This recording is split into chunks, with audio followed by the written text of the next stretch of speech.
Hi, everybody. I just wanted to pop on really quickly here to say thank you and also good luck in your future. First of all, to thank you. Honestly, this group has blown me away. What a fantastic group of teachers. I knew it was going to be different to teach adults rather than, really young adults, undergrads that I've taught at MSU in the past, but I had no idea that it would be so enriching to my own practice as a teacher. It also gives me so much hope. I feel like I'm very protective, but also of course I love my profession so much, and it gives me so much hope that amazing people like you have chosen to become teachers. So thank you for that. Thank you for reaching out with your questions, your comments, your suggestions, your thoughts, the things that you're struggling with. That has really enriched all of the course for me throughout. So I've loved getting to know you all through what you've had to say. I would love to meet you face to face if you're ever in Bozeman and want to come hang out in a middle school classroom. You're always welcome. And with that said, if you are ever in the area and you're looking for resources or even something I could send you by email, I feel like I have so many other resources to share, and in this short 8-week time together, there's just not enough time to share it all. So if you ever are wanting to connect in that way, please feel free. I'm always open to that. Okay, so let's just talk about this week, looking back and looking ahead. That is the title of the very last chapter in this course text. And I just want to read this little quote. I'm sure you guys are reading the quotes, but I just want to read this last little quote because it really summarizes the reasons why I chose this text for this course. There are a variety of course, methods, course books that you could use, but I really wanted you guys to be able to interact with something that practicing teachers are using in their classrooms right now, and that you could take and incorporate yourself. So here's the quote by a 3rd grade teacher. What I found valuable about the 5 practices is that I choose a high-level task for my students and plan. The biggest part of doing the 5 practices for me is the planning, the anticipating, and figuring out what the student might do so I'm prepared to advance them in their learning.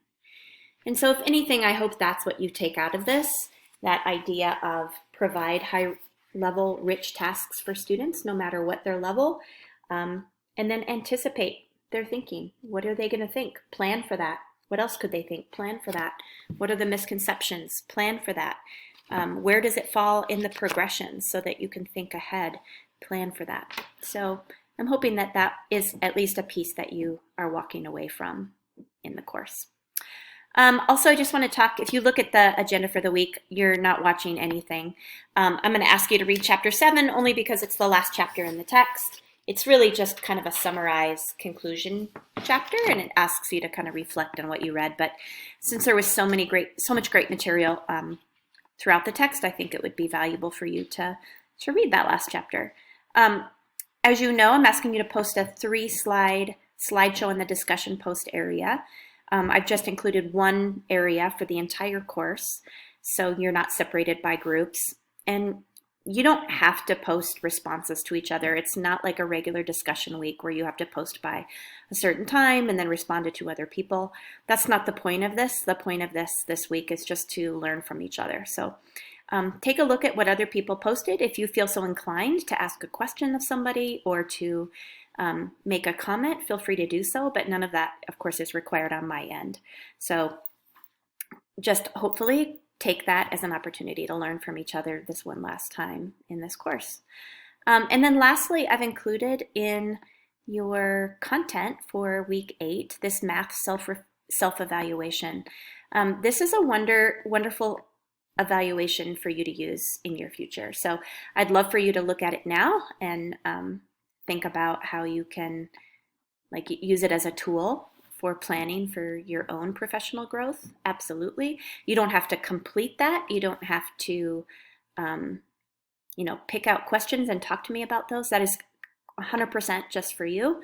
I hope that you hold on to it and use it as a tool for your own reflection. I use it as a tool every year. In fact, when I meet with my administrators, which we do at the start of every year. We meet with our administrators to do some goal setting. I always take this math self-reflection with me. I pick out a couple of the questions that I really want to focus on, and I really want their support in that area for my own growth. So hopefully it can be a tool for you in some way as well. And that's it. And just a reminder for any of you that have outstanding work, it's not the majority, but there are still some things that are outstanding, of course. And I just want to make sure that you know that I'm going to need all of that by midnight Sunday the 11th so that I can post final grades. All right. Thanks, everybody, for your participation in the course.